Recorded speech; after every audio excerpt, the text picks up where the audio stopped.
Hey everybody, my next guest is a 30-year U.S. Army combat veteran turned stand-up comedian who also spends his days as a broadcast Middle East analyst and is based out of Washington, D.C. Here he is to tell us all about it, the one and only Joe Buccino. Joe, what's up, man? Don, I've literally wanted to talk to you for years. It's a weird thing. You have no idea, but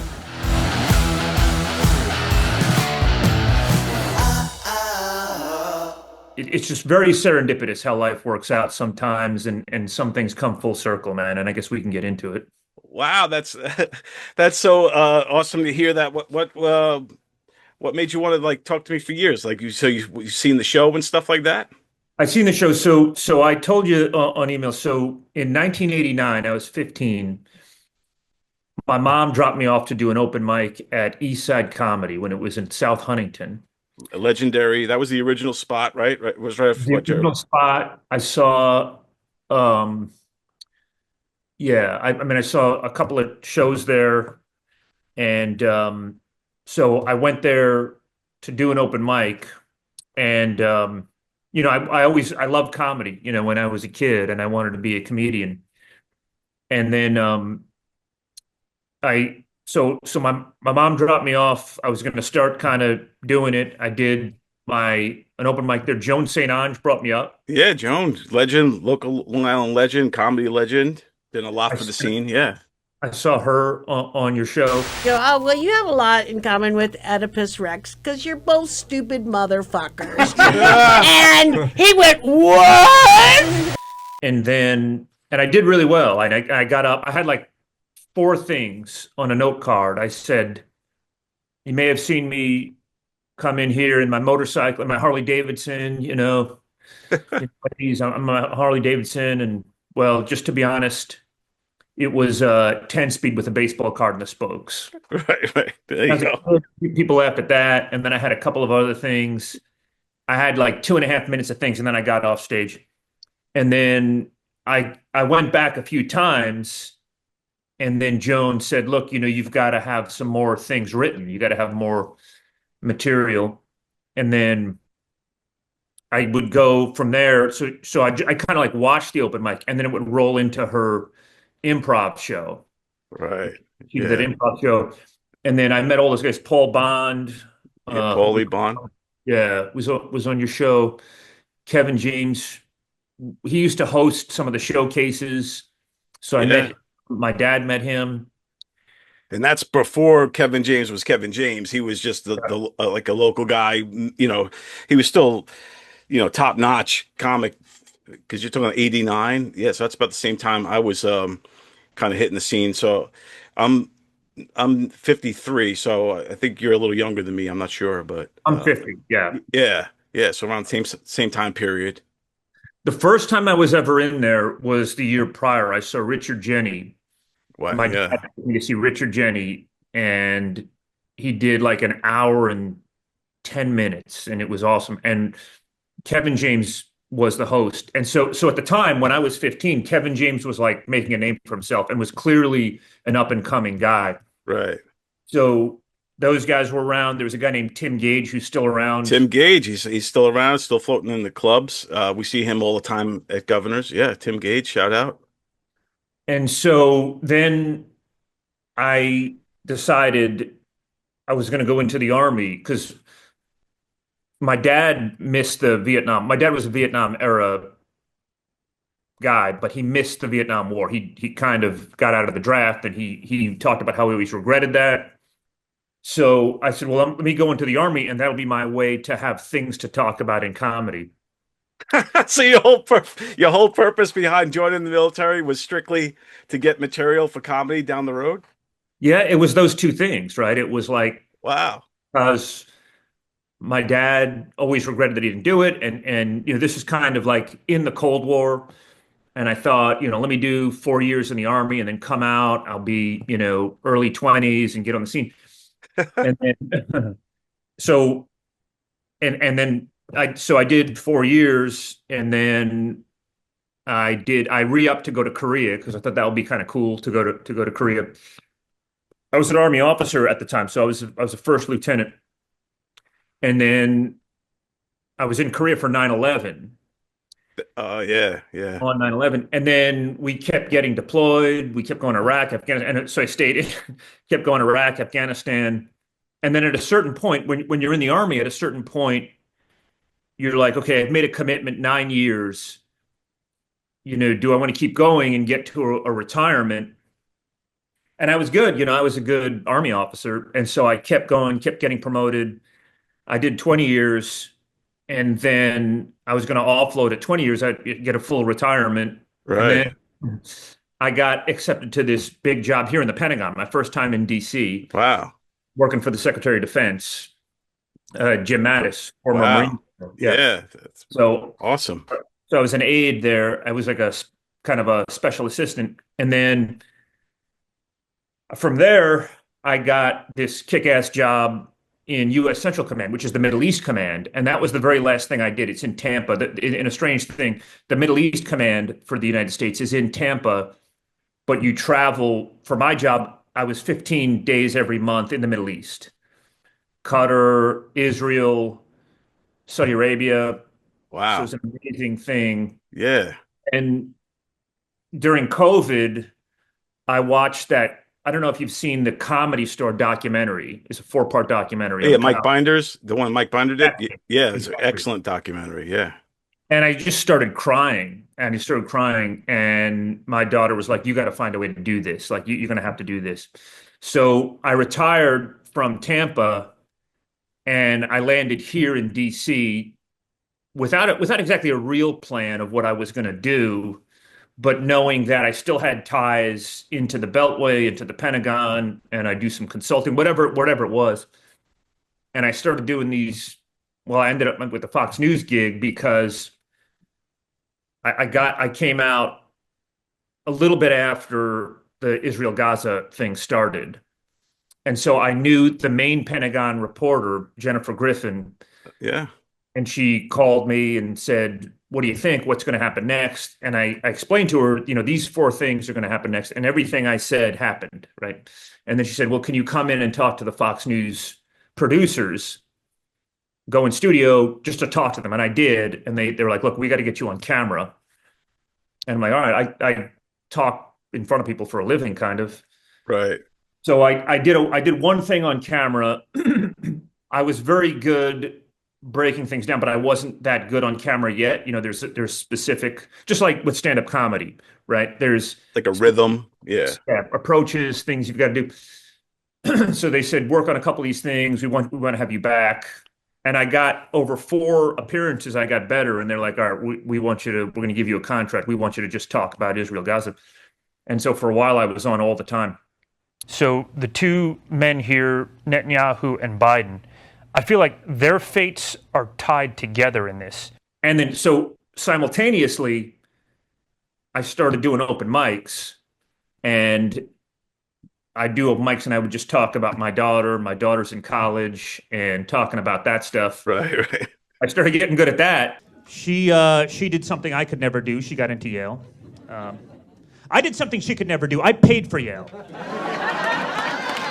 That. And so now I'm a working comic. I'm booked. I just did a show. I don't know if you know Chris Monty.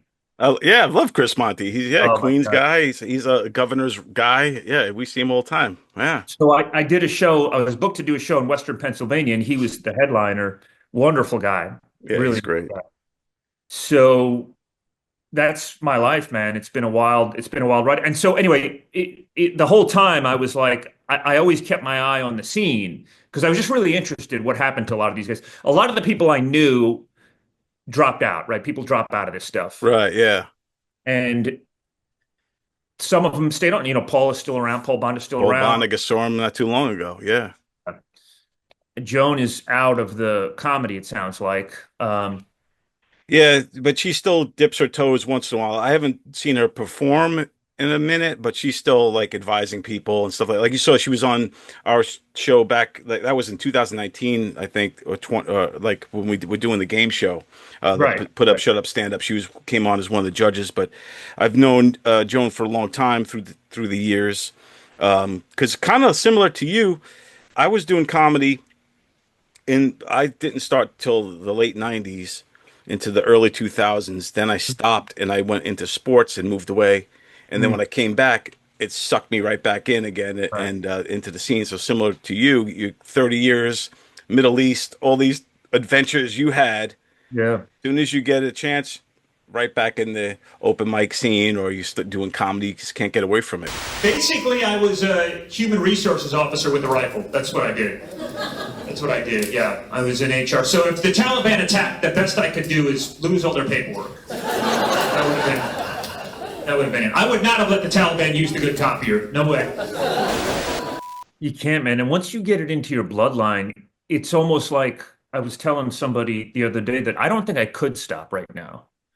You start pumping this stuff into your blood, and it's such an endorphin rush, and I love everything about it. I really do. So, a lot of those. So I wanted to keep my eye on the scene just because I was really just still interested in who was still around and what people were doing.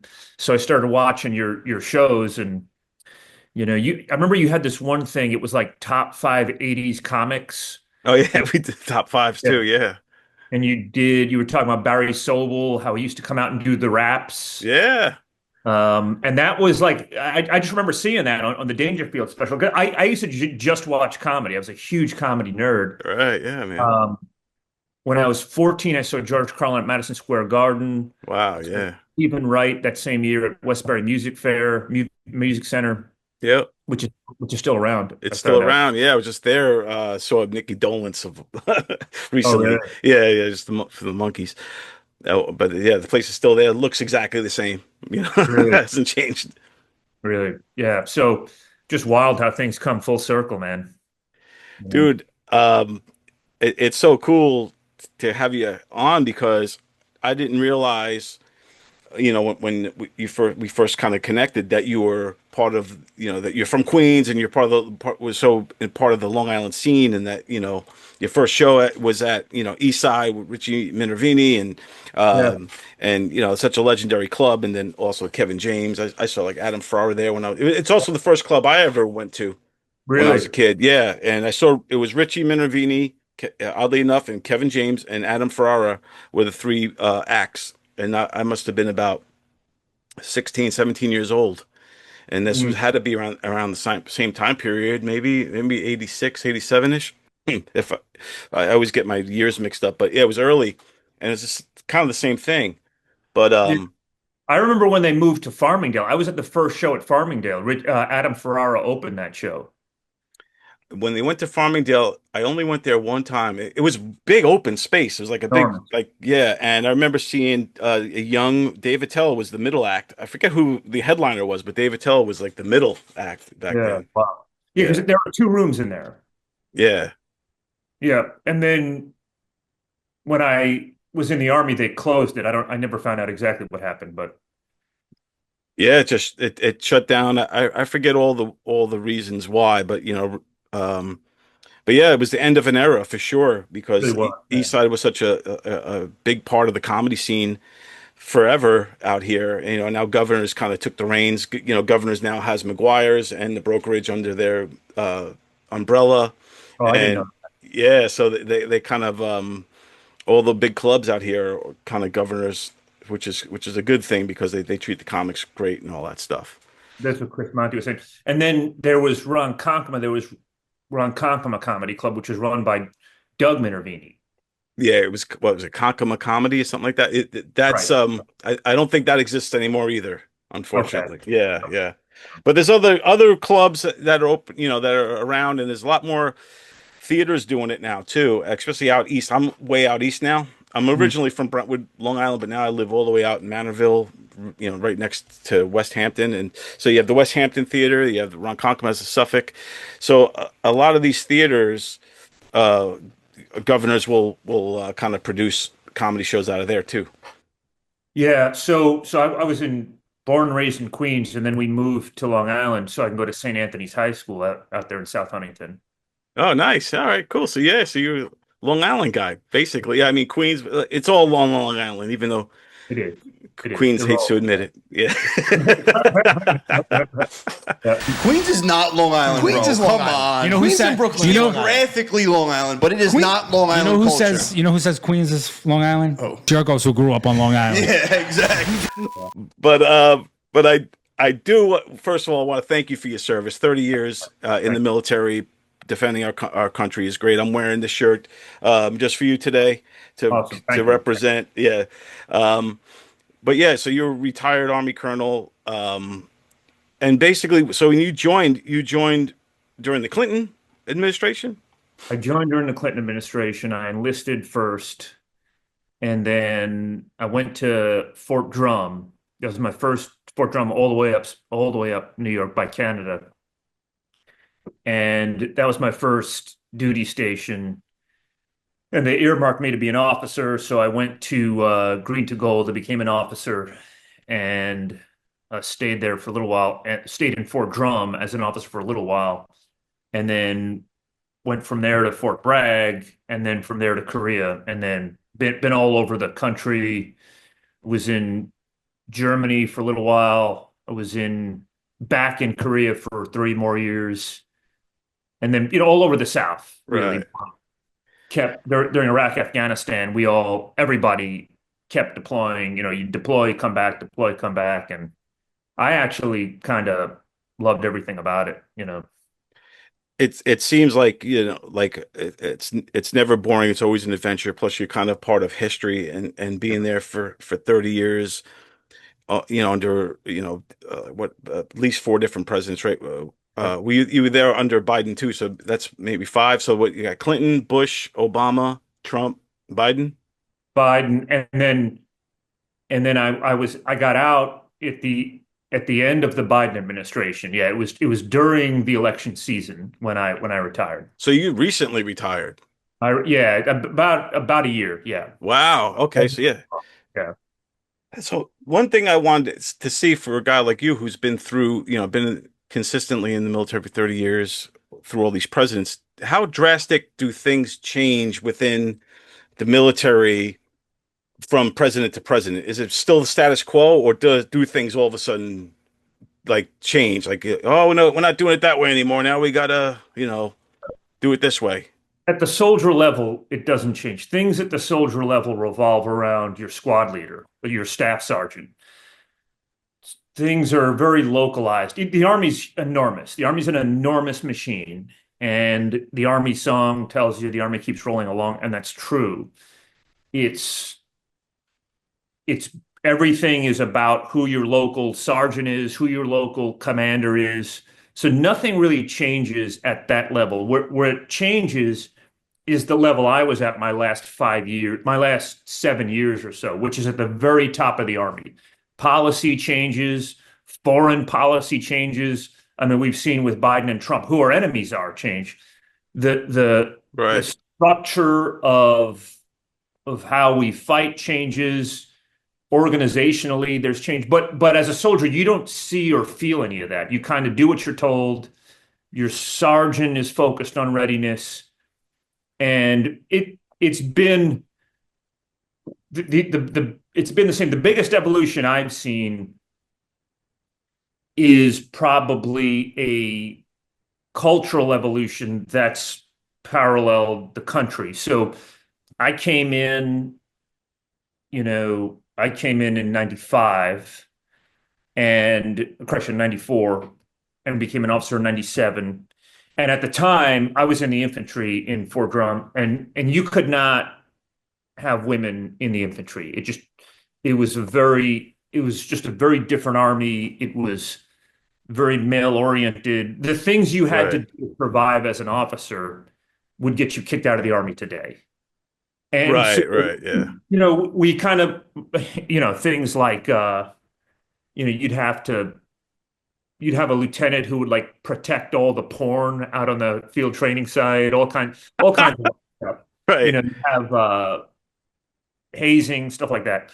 Yeah, like, are you I don't see no horns on your head. Are you a queer? Are you, that kind of stuff? Exactly. You couldn't do that today. Yeah. You couldn't do any of that stuff today. The Army's gotten I'm proud of the Army in a lot of ways. We've incorporated women into combat, and now there's this controversy around it. And I don't know. I feel like we, in the Obama years, and then really in the first Biden administration under Secretary Lloyd Austin, we just got way too focused on the cultural stuff and on, women and women pregnancy uniforms, just focusing on ponytail, allowing ponytails, and it's which is fine. Those things are fine, but it was literally the only thing from the top of the Army to down to like the brigade commander level, which is the middle management of the Army. It's all that that administration ever talked about. And so what the administration communicates is what the commanders focus on, right? Because every commander, every general wants to be a 4-star general. Right. Every colonel wants to be a general. So how do you get from? Well, you pay attention to what they're saying and you do that. So I've seen those changes. All this has been a slow evolution. I read a lot about, I'm a student of history. You read a lot about the Vietnam era Army. That Army was a completely different Army than what we had in the 1980s. It really was. 73, the Army was so bad, so poorly performing, and so really had such a big drug problem that in 73, for the first time, we went to an all-volunteer Army and completely changed the nature of the Army. There was a commander who was in charge of all the Army. His name is Creighton Abrams, and I served under his son, Bob Abrams, who's a big-time general who just retired. Yeah, I heard of Bob Abrams. Yeah, in fact, the Abrams tank is named after Creighton Abrams. So there's big, like, shocking cultural events that sometimes change the Army, but for the most part, soldiers don't see that. Soldiers do what their sergeant tells them to do. The Army's hopefully always focused on readiness. I think now, with the current Secretary of Defense, we're more focused on readiness than we were under Biden. And that's where the Army should be, man. We have a standing Army for one reason: to kill our nation's enemies effectively and in large numbers. And that's it. Right. And if the way you enforce geopolitics and protect the nation is primarily, in our history, through deterrence. Deterrence is the idea that you have the potential to inflict pain on your adversaries, and you get inside your adversary's decision cycle. They know you can and have the will to inflict pain on them, right? And so they don't take any actions you don't want them to take. Well, in order to do that, you have to have the ability to inflict pain, right? So you have a very ready, combat-focused Army. Second of all, your adversaries have to know you have the will to do that. And I didn't think, when I look at Iran, I really spent a lot of time studying Iran, which is what I talk about on Fox News a lot. Iran never thought that in the Biden years. And so, they just see what we're talking about. We were just talking about all these transgender rights in the Army and appoint women commanders. I don't know that I'm making a political point. I'm just telling you that you're just telling me how it was. And I do believe, peace through strength. I do think the Army and the military should be separate from whatever cultural issues we have going on here, whether it's, some kind of movement of what have you, whether it's trans movement or, whatever it might be. I think the military has to separate itself from that because to a different standard. And once we let that kind of in, it could rot from the inside out almost. Absolutely. That's true. The other thing is that you look at recruiting numbers were terrible in the Biden years. Are you gay, trans, or non-binary? Join the military today to fight in World War III before we can strip you.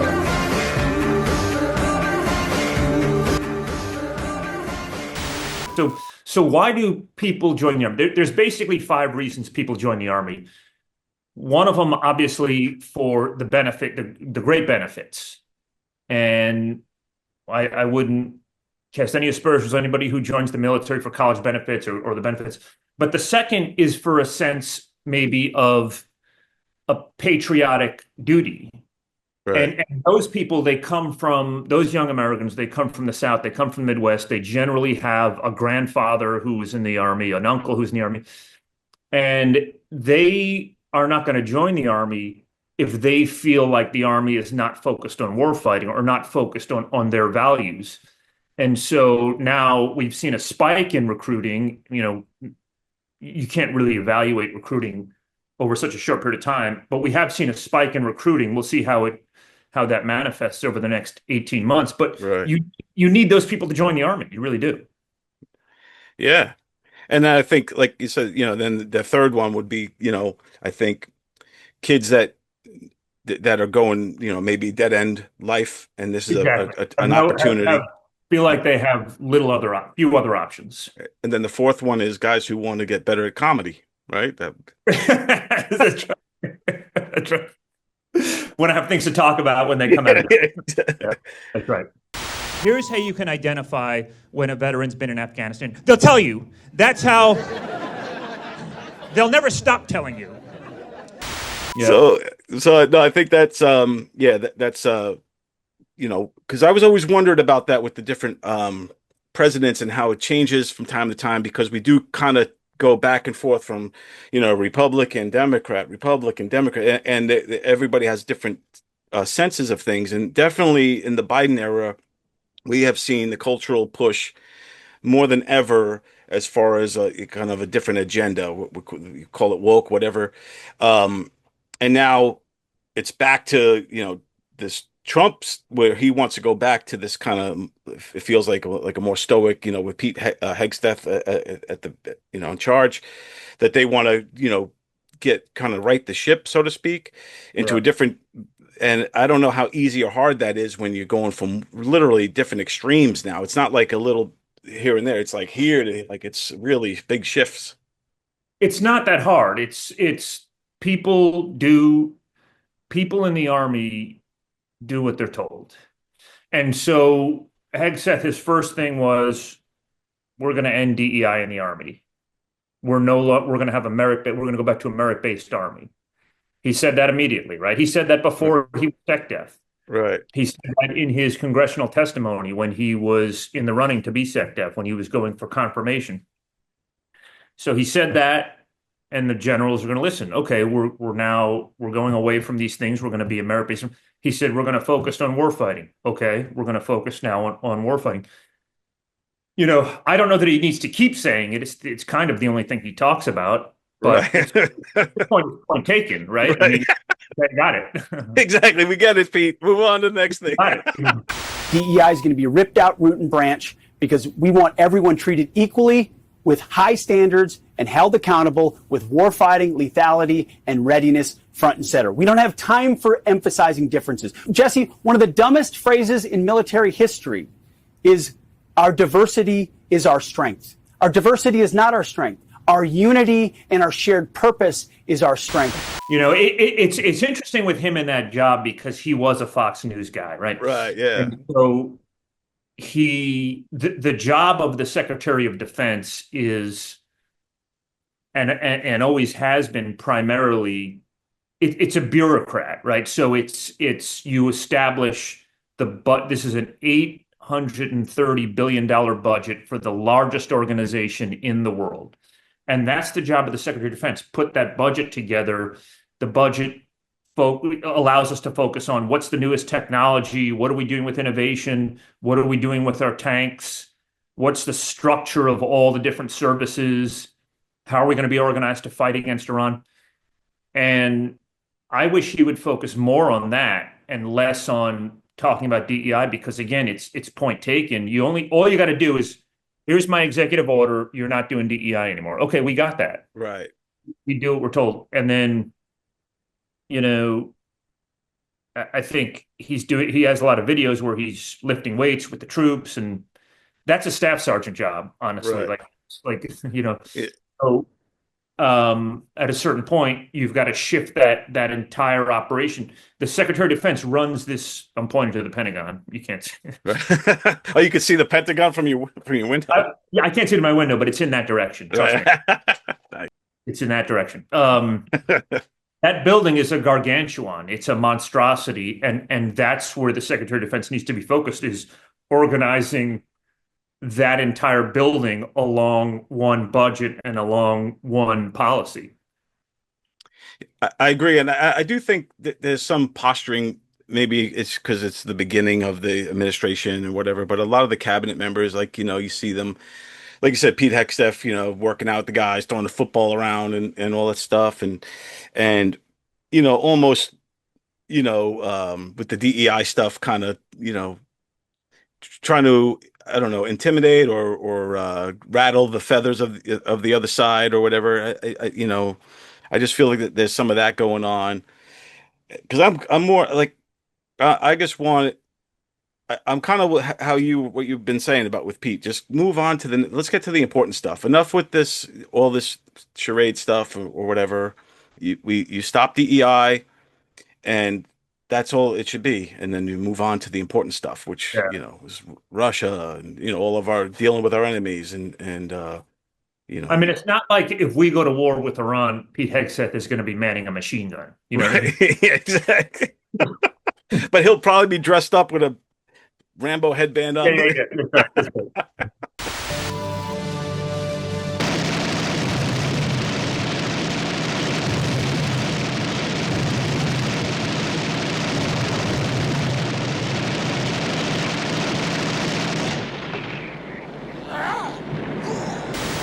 So, like, I want to just talk to you about a couple bullet points just throughout your career that you might have seen because 30 years, lots happened, a lot of Yeah. significant moments in our history. And you said during 9/11 you were in Korea, I was. and what was that like? Because again, you're a New York guy. You've been in Manhattan. I think the whole world got affected by it. But when you see kind of your home state get attacked, and you see your DC get attacked, and we're under attack, and you're in a foreign country, even though you're in the military at the time, like, were there any warnings ahead of this? Were you equally as surprised as the rest of us? And what was your thought process when that's happening, all going down? I didn't know what happened for about 18 hours. So there was a guy, I was a platoon leader, and I was an infantry platoon leader, and there was a guy named Earl Meggett. He was my platoon sergeant. He was a very old, he's a great guy. He's died, but he was a great guy. He Right. was a very old Vietnam guy, and he was always talking about how the world was going to end. He was like one of these kind of guys Right. from, like, the woods in Michigan, and he knocked on my door, and it was the middle of the night for us, right? And so he knocked on my door, and he had all his kit on. He had this is the old kit, like when we looked like the Vietnam stuff, Vietnam kit. So he had his helmet, his flak vest, and his rifle. And I was like, "Oh, come on, man, what are you doing?" And he's like, "There was an attack. The world is going to end." At the time, he thought it was a bomb. He said, "There's bombs in New York." He wasn't explaining it correctly. And I was like, "Earl, go to bed, man. Leave me alone." Right. And so he's like, "No, we're under an alert right now. They called it fog rain. Fog rain was the code name if North Korea came over the border. So if you heard fog rain, it's like, get your stuff on, go grab your rifle, and Right. go out get your platoon out to your checkpoint." So he's like, "We're on alert." And I was like, "No, we're not." And then I heard from down the hall, "Fog rain, fog rain." And I was like, "Oh shit." Wow. Yeah. So I got everything. I went to the arms room. Nobody really knew what was going on because, if you remember, you had to have a TV. You had to be watching it on TV. We Right. didn't have cell phones, No social media. Like, yeah, there was have no. anything like that. So nobody in the arms room knew what was going on. And I got the platoon. So I got my platoon out online. So we had, remember, we had the demilitarized zone between we still do, of course, between North Korea and South Korea. And I got my platoon out online, and I was just still a little confused as to where this attack was, what it had to do with North Korea, what was going on. And then there was a TV on in the operations room, and I got a report from somebody in the operations room who said that there were bombs. This is now like probably like towards like 3 p.m. Eastern time on September 11th. He said there were bombs in the Pentagon, the World Trade Center, and in Pennsylvania. And so So you're hearing bombs. You didn't know about planes yet? I didn't know about planes yet. And it wasn't until the next day that I actually saw the footage. Wow. And, I was in the separate operations room. I saw all the footage, and I was there with a bunch of the leadership. I was just a young lieutenant. I was, I just was taking care of my platoon, and like I just started crying, man. I just was like, this is like unreal. And that was at the time, in the Army was focused on two things: on the end of the Soviet threat. Right. And on North Korea. North Korea was the only reason I wanted to go to Korea. That was kind of like the last of the Cold Warriors. So we never, from my purview, we'd never heard much about Al Qaeda. We'd never heard much about bin Laden. I'd read about it. I knew about Al Qaeda from the wars with the Soviet Union. Right. Yeah. But and Afghanistan, Al Qaeda fighting with the Taliban in Afghanistan against the Soviets, and so, just obviously, just like everybody else, just heartbroken and stunned. And then, just in the following weeks, my dad was a cop. My dad was NYPD. He had died of cancer prior to that, but God bless. Yeah. Yeah, my dad was a cop for 30 plus years. Wow. Yeah, it was stunning. Yeah, that was a crazy time, everybody, that's from here seems to know somebody or knows, that was actually in there, or knows somebody who knows somebody. Did you have any, I know you said Dad was a police officer, but did you know anybody that was affected by this? Like, that was in the buildings or? I didn't know. I've met a lot of people since then. In fact, a good friend of mine who's the civilian aide to the Secretary of the Army, I've met since then, Gil Sanborn. He was in one of the towers. He got out of one of the towers, and he's a really successful, and was at the time, and still is, really successful businessman. He had no military background or experience, but really became a patriot and started supporting the Army through his experience in 9/11. It's really shaped, he talks about it all the time. It really shaped him. He became a civilian aide to the Secretary of the Army, which is kind of a volunteer position. And I started to work closely with him. I met a lot of people since then, but I actually didn't know anybody that was in the towers, no. Right. Yeah, that must have been such a crazy time to have, been in the military. I remember, how old was I? I had kids already when it happened. I might have been like 30 or close to it, but I was ready to join I wanted to join the military right then and there. I think a lot of people did. You talk about spikes in recruitment. I would assume that a lot of people joined because it was such outrage and unknown. A lot of people never even heard of the Taliban, like, mainstream people at that point, or bin Laden or any of this stuff. And to have been attacked and feel vulnerable, I think, like so many people, there must have been a crazy spike in recruitment at that era, I would think. It really was. There really was. There's so many people that I know now that enlisted in the days and months after 9/11.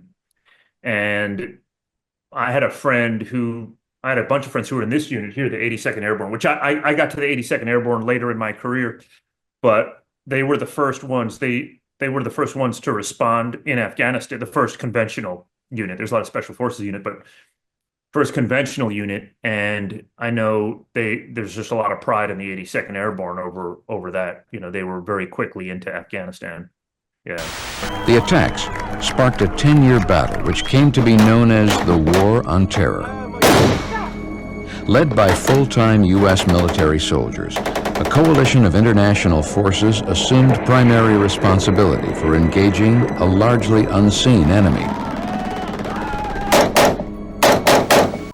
Being part of in the Middle East, there's so much happening there. Again, I don't know anything. You're an expert in this. I just know what I know from the Yeah. news, Fox News, whatever newspapers. Um, do you think, just as a general, like overall blanket, will there ever be peace in the Middle East ever, or is it always an ongoing, forever war amongst them forever? I think we were very close to as we were as close to peace in the Middle East as we could ever get before October 7th of 2023. Right. So, Yeah. so if you to make a very complicated, very complicated geopolitical issue very short, the first Trump administration had this stunning success called the Abraham Accords. And part of the Abraham Accords was that we were going to tie Saudi Arabia to Israel, these two enemies, tie them to each other against their common enemy, which is Iran. And so, and the common enemy of the Middle East, of the Sunni and Shia in the Middle East, tie them together against Iran. And if you think about Hamas, if you think about the Houthis in Yemen that we've been bombing, that have been attacking the Red Sea, if you think about Lebanese Hezbollah in Lebanon that's attacking Israel, all of that is funded by Iran. So we had this remarkable diplomacy under the Trump administration that was bringing them together. And that was what was tied to that was that Trump came out of the JCPOA, Joint Comprehensive Plan of Action, which is colloquially known as the Iran deal, where we were giving Iran money to not build a nuclear weapon. In theory, the so-called Iran deal was supposed to protect the United States and our allies from the lunacy of an Iranian nuclear bomb, a weapon that will only endanger the survival of the Iranian regime. In fact, the deal allowed Iran to continue enriching uranium and, over time, reach the brink of a nuclear breakout. We'd come out of that and started this maximum pressure campaign, which is the only thing that Iran understands, which is like sanction the shit out of Iran, bomb the shit out of their proxies. And we were doing that, and we were getting closer. And that effort actually continued into the Biden administration. And I was in the Middle East Command when this was ongoing. And we were pretty close to that on October 7th, 2023. That's part of the reason that Iran pushed Hamas to invade Israel, because they knew it would upend the entire It would mess up that whole thing. Yeah. The whole thing. And so if there's an opportunity with all of this, if we can get Egypt to oversee or provide oversight or governance or security over Gaza and establish a two-state solution, there's an opportunity to get back to that, to get back to some form of that. I think the problem is that this administration is very tied to Netanyahu. Netanyahu has, for 20 years, wanted to bring the United States into a war with Iran. And, you know, that's kind of where the administration is. So do you think that's inevitable, that will happen? Or do you think, like, because I feel like Trump tries to avoid actually like war and tries to use the art of the deal and tries to make deals, and like you said, with Saudi Arabia and Israel, and like enemies, my friend type of stuff. Exactly. And is that kind of the reason why too Trump was flirting with the idea, which I think was maybe just a decoy of sorts to take over Gaza? Like, well, yeah, we'll just build buildings in Gaza. It's beautiful there. The U.S. will take over the Gaza Strip, and we will do a job with it, too. We'll own it. and be responsible for dismantling all of the dangerous unexploded bombs and other weapons on the site? I don't know what that was. It's like when I was in the Secretary of Defense with Jim Mattis and then with Pat Shanahan after him, there's a what they used to call it under Nixon, the madman theory. You don't know when he's talking shit and you don't know when he's making policy. And that can be a good thing. Right. Yeah. So it can be destructive and it can be destructive in a positive way. And so I frankly, I think we need to break glass in the Pentagon. And I think this kind of stream of consciousness approach can have some very positive effects. It can have some very negative effects, but it can have some very positive effects. So I think that, is it inevitable that we go to war? It's not inevitable that we go to war with anybody. And I think that there's a lot of people in this city that I'm in right now that want to go to war with Iran. But the Trump impulses are, as you've identified, to husband our resources here in the United States, to provide for our countrymen here and men and women here, and to get out. He was the guy that was going to get out of these foreign entanglements, and the country is exhausted with all that. And what's really the benefit to the United States to get into a shooting war with Iran? Right. I don't quite see it. I don't, the idea that Iran is ever going to have the capability to send a nuclear weapon into the United States, that's just not going to happen. So it's not an inevitability, but, to the extent that Netanyahu controls American foreign policy, it's always a risk. Right. And that's the thing too, I think it gets muddied a lot of ways with the whole thing going on with Hamas and Israel and all that stuff going on. Because for me, just like I said, I'm not an expert at all, but I just go with, okay, on the surface, I see one side constantly protesting, violent, they agitated, they're name calling, they want to kill a whole race. And then I see the other side that seems to be relatively peaceful. So in my mind, I'm like, all right, these are the good guys, these are the bad guys. But and I'm hoping you could shed more light on that, if I'm right or wrong, because I don't really know all the intricacies within the cultures there and really what's going on. I know some of it, like, Israel took the land and stuff like that. So what's your take on that, if Well, Hamas is definitely the bad guys. Hamas is evil. Hamas is vile. And how do you allow Israel self-defense? How do you support Israeli self-defense, or Israel to stand as a nation adjacent to that?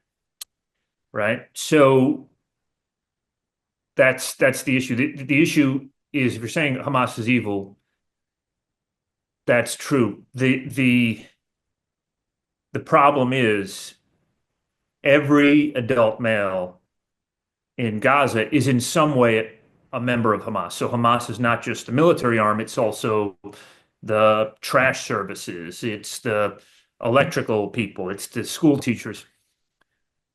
And so not all of those people those people don't all support the Hamas ideology. And then, of course, you've got women and you've got children who are, the children, of course, are all innocent. right. So what I would say is that if you're observing this, if you're looking at this as an observer, this carpet bombing and using these Mark 19 rounds that are not guided, that's not a way we adjudicate wars anymore. We have precision guided weapons. We've got AI technology. We've got AI-based targeting. We can do pinpoint strikes.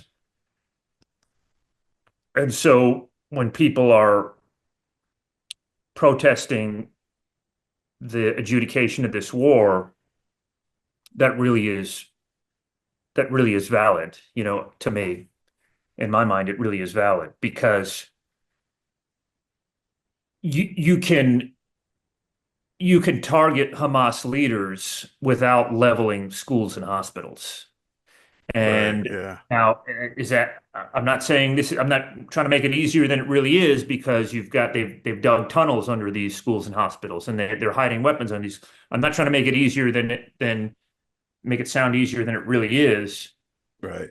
But I feel like the adjudication of this war is not something that really not consistent with the way we fight wars after World War II. And there's a way to do this. I mean, you look at, a year and a half ago, Israel hit, they hit a Hezbollah leader in Baghdad. This was in a car. He was a passenger in a car in traffic in Baghdad on a highway. And they only killed the one guy. They didn't even kill the driver. Right. Yeah. So that shows you the precision of what they can do. Why aren't you doing that in Gaza? I mean, so just the when people see the babies and children starving and cutting the access, I've been to the crossing site there. Now, of course, I went under Israeli control as an army officer. The crossing site with Egypt, and when you see the way these things aid is blockaded, it's hard to see as somebody who cares about humanity. Yeah. I think criticism is accurate, and the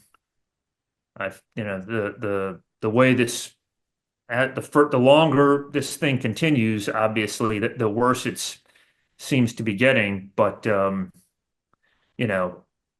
I understand the protests out here. The protests have largely stopped here in DC, but I understand the protests. I understand the movement against it, and I don't know how people can celebrate it. I see people celebrating it, and I find that to be a little sickening. Yeah, that's when it gets out of hand, and that's when it gets really ugly. And you see it sensationalized on television with all the protests and all these things, and the colleges and all the people in there all wearing masks and things. And like you said, they're celebrating death and destruction and a lot of propaganda on both sides. I think it's just such a it's one of those things where you don't know, like said before about some of the other Middle East stuff going on.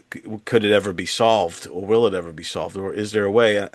And that's when I thought it was funny, because not funny, but when Trump mentioned that he would take Gaza, Yeah. I felt like for a second there, it's like my kids are older, and they were arguing once. They live in the same house. I said, all right, I'll just move in with you guys, and I'll just stay in the spare room. And like, no, Dad, we'll figure it out. We'll. I felt like it was like that. Like Trump's like, yeah, I'll just take it. No, we'll make friends. So I didn't know if it was some kind of ploy to ignite them to find some kind of agreement. But well, he said it twice, and he stopped talking about it. So. Generally, it's a rule of fours. What I found with Trump is if he says it 4 times, he means it. So I don't want to get too much into the weeds on all this stuff, because I do want to talk comedy with you. But I do want to ask you, because there's obviously so much history going on. We're living through so much history. It's just insane. Like I just want to ask you 2 more questions about the times. One is, how will Joe Biden go down in history, in your opinion? He will go down. How will he go down in history? It's tough now, right? Because Jimmy Carter goes down in history as a terrible president. Probably a wonderful guy, a terrible president. But you don't have that now. Like, Biden will be celebrated by people who are Democrat. People don't see things clearly anymore. Right, yeah. I think, the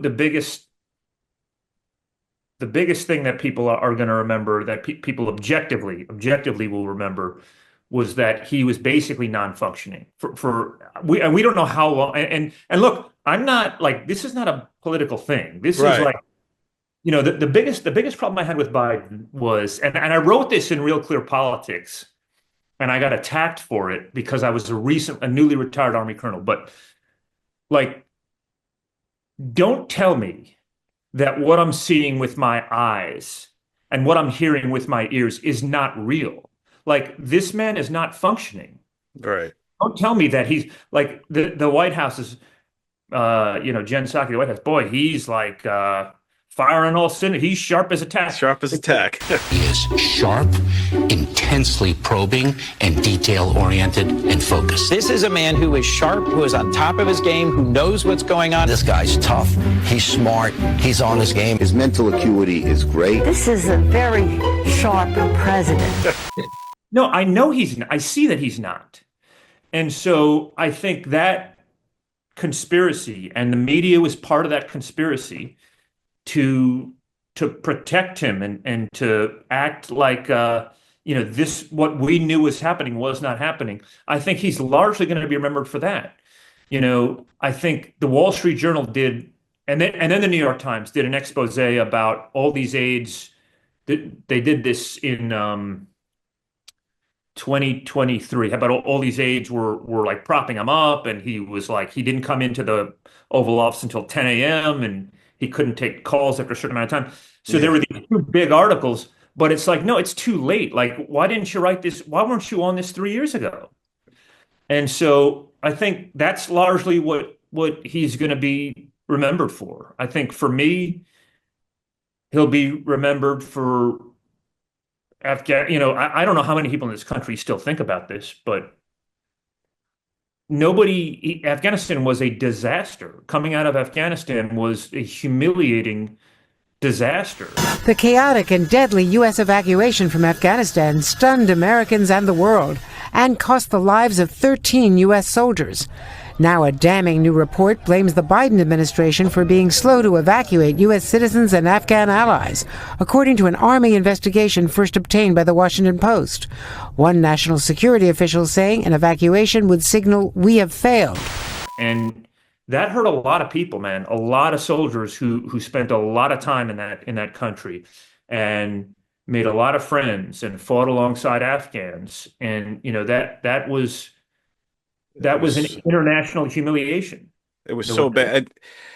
Again, conspiracies, like I almost was wondering, did he make some kind of deal and pull out and leave all that? He left like so much weapons and money and tanks and things behind. Like he basically left them a whole military, arsenal. I'm like, oh, did he work out some kind of deal with somebody and just flee out of there? Like, and it was a disaster and a mess, and like you said, an international embarrassment. Yeah, I wouldn't attribute anything to conspiracy. It's incompetence. Right. It's incompetence. But I mean, yeah, they left planes. It's crazy. So, I think that I at the time, I was on Fort Bragg in this unit at the time, and that hurt a lot of people's feelings, man. And I said, I bet nobody in this country is going to remember that or think about it or worry about it. And I was right. Like it wasn't even an issue in the election. But I think ultimately what he's going to be remembered for, I mean, this guy was running. This guy was running for president his entire adult life. Right. Yeah. And ultimately, this is not a conspiracy. This is real. Like his family, like kept pushing him out there. And so at a certain point, when does your family and when does your inner circle have a responsibility to take you out or tell people what's going on or reveal what's happening? I mean, it's almost like kind of gross that his son and his wife kept pushing him out there, because at a certain point, if you really loved your son, Hunter Biden, right, you say, we are not going to put you through another 4 years of being exposed in these articles, and we're going to take care of you. We're not going to. It's almost like him and Jill couldn't help but like they almost felt like they weren't alive if they weren't running for president. Right. The guy's been running for president since the 1980s. Yeah, and like his first run with the plagiarism and all that stuff. Democratic presidential candidate Joseph Biden today faces a controversy that his opponents could use in raising questions about his character. 3 weeks ago, at a debate at the Iowa State Fair, he used phrases identical to those delivered by British Labour Party leader Neil Kinnock. Biden did not attribute the words to Kinnock. Instead, he said they were his own thoughts. Was it plagiarism? To me, he was never a great politician. I don't know how he got as far as he did, and God bless him now. I mean, I think he'll be the last to know how bad of a job he did. I think as long as they tell him he did great, he's gonna think when he finally sees his last days, he'll think he was the greatest president ever lived. Well, I just think it was interesting. Like he wasn't that bright in his 50s. Exactly. So it's like, he was. What are you doing in your 80s? He definitely. It's odd how it all worked out for him and his whole, from all the steps, VP to president and everything else, and but I kind of agree with you. I think in the long history, like in 50 years from now, 100 years from now, I think he'll be regarded as a failed president. I don't think he really pushed anything forward that mattered. And and again, I'm not trying not to be political about it, but I just don't think he was very good or honest type of guy. In case in point, this whole they're trying to hide. Oh, he's sharp as a tack. Oh, you can't see it on TV, but when we're in the White House, man, he's running around like crazy. Like what? Right. They think who would like? How stupid do you have to be to believe that? Right. Exactly. You have to want to believe it. You have to be. You know what I mean? Right. Right. But and that said, I think they're always kind of gonna go hand in hand in history, kind of like Magic Johnson and Larry Bird or something. It's always going to be Trump and Biden. It will always be together. Now, the same thing. How do you think Trump will be remembered? Because he's another polarizing figure, and I feel like the world changed as soon as that guy in 2016. We've never looked back. It's just been this circus type vibe where it just never ends. It's just boom, boom, boom, boom, boom. I feel like Trump rattled something within both sides we've never stopped shaking. I mean, you know what I'm saying? Like I feel like, for better or worse, I feel like he's rattled the cage. I think. Yeah, I mean, a lot of it has to do with he's the great marketer, and what he saw in the country was that the institutions failed us, and the institutions of the media failed us so many times, right? Yes. If you think about I'm trying to make this answer as short and concise as I can be, but I have a long answer to this. If you think about, we talked about 9/11, the run up to Iraq, the institutions that told us that Iraq had weapons of mass destruction and that Iraq was tied, that Saddam Hussein was tied to bin Laden. Thomas Friedman, the New York Times, Wall Street Journal, Greg Jaffe, all of these guys are still in power, right? They're still telling us what's happening. And they were so wrong on this. They were wrong. All the Wall Street Journal was wrong about the financial collapse. The experts failed us on the financial collapse, Right. There's kind of like this groundswell in this country around that time, around the Obama years, that the institutions are not serving the people. The institutions are serving this capital where I live. And this capital, this thing, people live like fucking kings and queens here, and they don't make anything. They don't fucking produce anything. They don't like build anything that helps anybody. They don't even make a service. There's so many people who work in the government who have these great $275,000 a year salaries, $225,000 a year salaries. and they do nothing for the country. There's so many people in the Pentagon who like don't actually do a thing. So, I worked in the Pentagon and I worked and I've been to the White House many times. There's the US government way of doing things is we need a person to inspect this Coke. We need a person to do that. So we're going to hire 19. Right. So, right. And so people are like outside of the Beltway, they see through that. And so, a lot of the industrial parts of the country were collapsing, and, the media was starting to collapse and become almost colonialized by, social media and independent journalists. And Trump really took advantage of that. And then he also, of course, took advantage of the fact that and winning the Republican convention. And then, of course, he took advantage of the fact that he had a candidate, Hillary Clinton, who's a great evil. Right. Yeah. And I honestly, I was in. I was frankly stunned that he won. I did not think he was going to win. I did. I don't think he thought he was going to win. But Hillary definitely didn't think he was going to win. Oh, no. That was a great. I'm sorry. I don't want to get political, but that was a great freaking day. I remember going into work, floating, and all my friends were all pissed off. It was great. I was stunned. Yeah, and then this time around, you could feel the tide turning when after the first debate with Biden, and Kamala Harris is not a real person. I mean, she's a terrible candidate, terrible vice president, DEI vice president, terrible candidate, and yep, she'll be a footnote. I mean, she'll be remembered for the first female president and black, brown president, vice president, but she was not good. And she doesn't like when you hear her speak versus, even Hillary or Pelosi, any other Democratic female speaking, it's night and day. It's like she's like literally just not up to par, because she's not a real person. I can imagine what can be and be unburdened by what has been.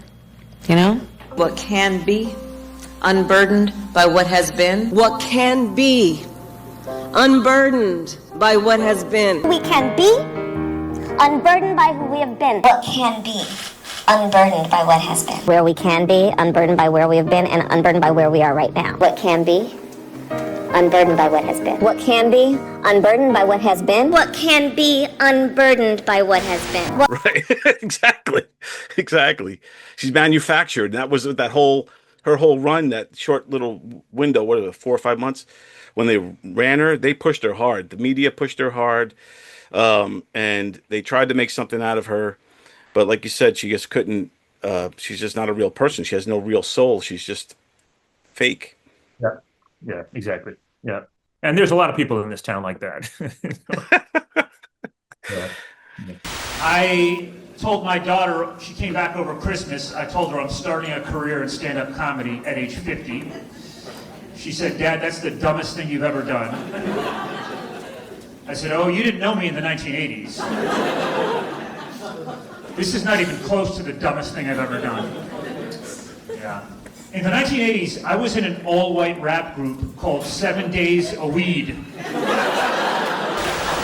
But I do also want to know, going from high up in the Pentagon, Central Command spokesman, to stand-up comedian,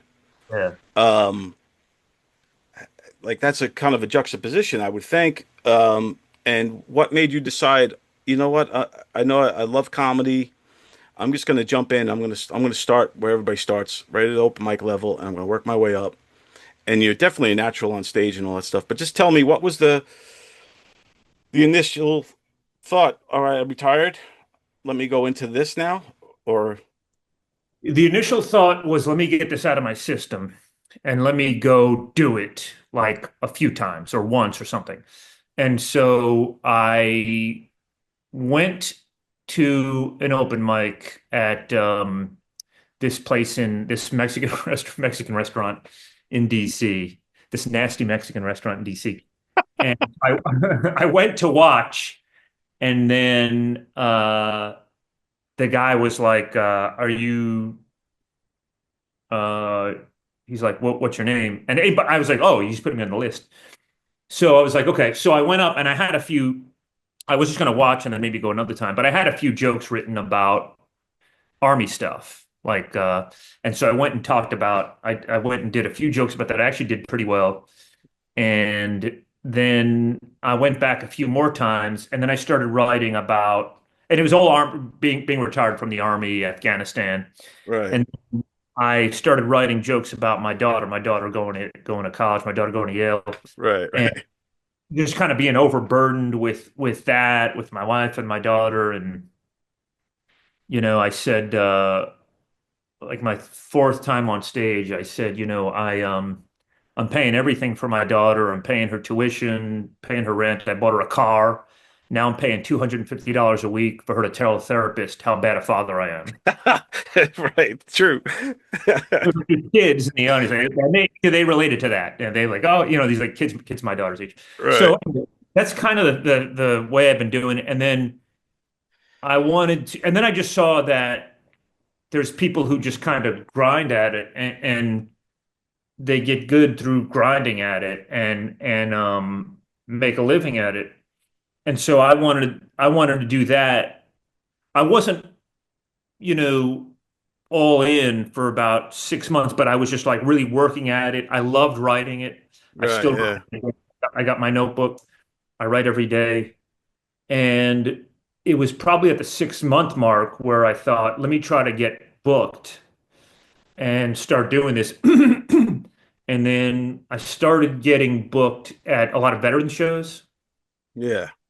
And I started getting booked at veteran shows. And then from there, people started booking me to do other shows. And then, I go once a month. I do a week in Manhattan now. Oh, nice. My daughter calls this the saddest midlife crisis ever. She may have a point. Here's how my comedy career is going. Last month, I drove from Washington, D.C. to Western Pennsylvania to do 20 minutes in a Cracker Barrel.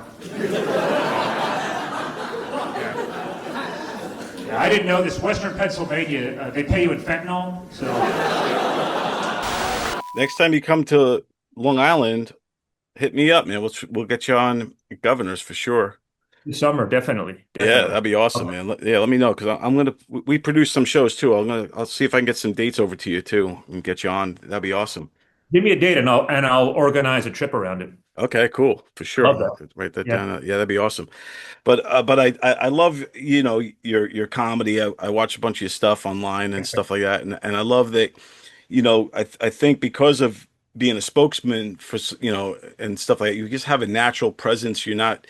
And plus you're an older guy, compared to some of the young, the kids that are performing, but you have a certain presence and calmness to you that kind of transcends control on the stage and all that kind of stuff. And I love the kind of mix. You have like some dark material in there, like, the OnlyFans, for your daughter. Hey, let some other 50-year-old guy pay for it. Yeah. Thank you. Yeah. And then the AR-15 joke, and you got some good stuff in there, man. So yeah, nobody needs an AR-15, okay? And I said to you, nobody needs an AR-15, but if you're in a movie theater and you're mad, it makes things so much faster.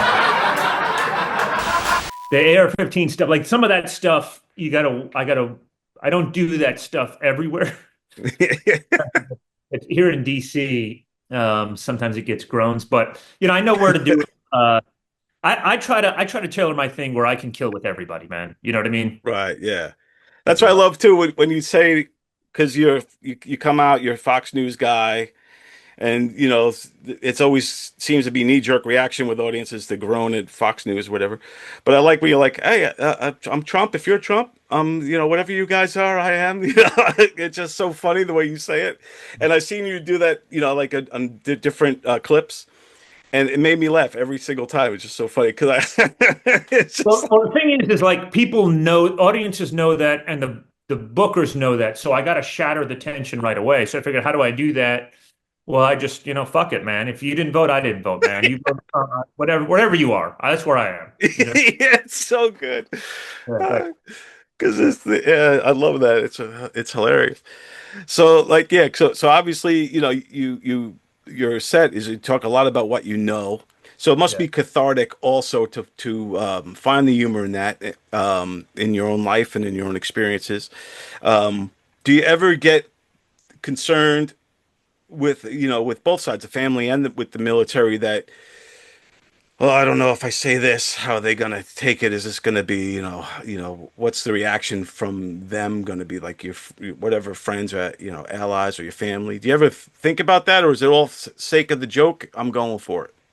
No, so my wife goes to a lot of my shows, not all of them, but she goes to a lot of my shows. So she is all in for what I do and how I do it. I will say this, I used to have this joke about my I used to have this joke about my wife's dating habits before we met. And it was a good bit. I can't do it anymore. I'm not allowed. I'll leave it at that. But other than that, she's all in for everything. And you know what, the army stuff, man, I'm a private citizen. Whatever they think is what I don't care. Whatever they think. But no, I mean, uh, the people are down for, even my friends from the army. They see a lot of my shows. They're down for all that stuff. For me, I think what's important is when I go to these shows in DC and even in Northern Virginia, you can't tell one comic from the next. They all talk about the same things. They talk about porn, they talk about dating apps, they try to make outrageous 9/11 jokes that aren't funny. And it's Right, right. like I have a lane that's my own lane. I'm like I'm there's not many comedians, period, who did 30 years in the army. There's not many comedians, period, who were army colonels. There's not many comedians who have a daughter in college that has that going on. So, those are the things that I think differentiate me. I think I got my own lane, and that's how I'm doing it. Yeah, for sure. I think and it is rare, to get a military colonel with a sense of humor, at least from my from my perspective. Like without knowing, like I've never been in the military and or around military guys. I know a lot of them are funny and have senses of humor, but you wouldn't think guy up that high up in the Pentagon level has a sense of humor and could do all this. So I think that opens up too. I think that lets people know, hey, you know what? These guys are normal and have senses of humor and they're fun and funny. I And hope. Yeah. yes. So I think that goes a long way in many different avenues, you know? Yeah. Yeah. I mean, I kind of have always been like that. I feel like you have to, in the army, I used to say that you have to lead the way you really are. You can't be some archetype that the army wants you to be. And so I was always like that. I was always kind of a soldier's kind of guy. And, that's just my natural personality that I think you see on stage. Yeah. And dude, your set's great. I'll put some of it throughout the interview, like so people can see you stand up. And I urge everybody to kind of go out there and see it, because, like you said too, a lot of the younger comics who aren't seasoned up through life yet, and they see Chappelle or somebody like that on Netflix, and then they try to emulate that and try to go for the shock value and all these things. I think it falls flat because they're not there yet. Like, you know what I mean? You're not Bill Burr yet, where Right. for you already know who you are. You're coming from a different headspace. You have so much experience and experiences that many of us have never seen. Many of us haven't, worked in the Pentagon or been around the world or in the Middle East or, been even seen Gaza or Israel on our own feet or Afghanistan or Korea or all the places that you've been and worked. So your life's experience is a whole different level. And I think it kind of shines through in your stand up because you do have a confidence, but also it's um like awkward, if you will, awkward confidence. Like you're Yeah. not, Yeah. Yeah. yeah. And I think Thank you. that works out great. Yeah. Thank you. Thanks, man. That means a lot, Don. Thank you.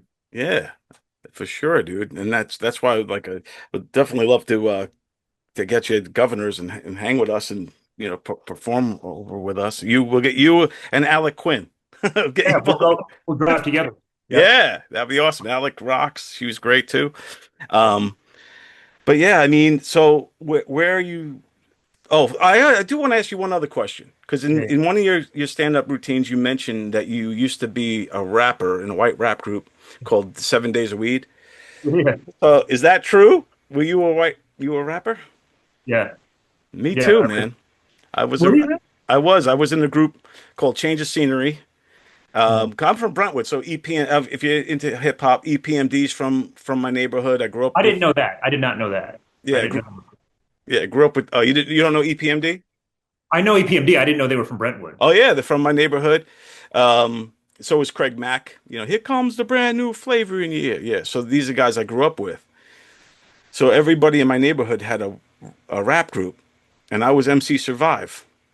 What was what was your rap name? My rap name was Joe Beasy. Nice. Yeah. And you still spit some rhymes? I do. So I did that joke in a room in Manhattan, in a show in Manhattan, and this black woman goes, "Prove it," and I said, when it comes to being like me, they unable. My mind is unstable. I'm a two-legged table. Lit times 9 like I'm a menorah. I bought your mama a gift from Sephora. I adore her. And the room went berserk. That's awesome. Yeah. Without pause, I hit that. There you go, because you got it locked in. That's probably a rhyme you've known since you were back in the day. Yeah. We were not good. But we're better than Drake. There you go. Yeah. Excellent, man. Well, dude, this has been a great time talking to you. A true honor, man. I appreciate you walking me through all the military stuff too, because that's fascinating stuff. It's you very, I don't get to speak to guys like you in the know like that very often, so I appreciate that. For the comedy stuff now, and moving forward, what's the goals? What are you trying to get to at this point? I don't know, man. For me, it's like the journey. It's about having fun doing it. To me, it's about being a respected comic, like being undeniably good, and eventually, whatever that would mean. If that means eventually moving to Manhattan, then that's what that means. If it eventually means, expanding out into more shows, get going on the road more. To me, it's about being respected and undeniably good. That's kind of my only focus, to be honest with you. Oh, man, well, I think you're well on the way. I think like I said, you got a lot of great stuff going for you out of the gates already. What have you been doing it for about a year now or more? Year last month, yeah. And you come across way more seasoned, and again, I think it attributes to your whole life's experience. But yeah, you definitely come across as seasoned, and I think you're gonna get there. I think you're that type of guy who will achieve all your goals. So yeah, man, all the best to you, my friend. And where can people find you and follow you if they want to check out Joe Buccino? Instagram at Joe_tells_jokes. Joe tells jokes on Instagram. Please follow me. Excellent. Joe, thanks so much for being a part of the show today, man. You were awesome. And thanks, everybody, Mike. yes, everybody check him out. Joe Buccino, everybody. Thanks, Don. Thanks for having me, man. And look forward to seeing you at Governor's, brother. Yes, indeed.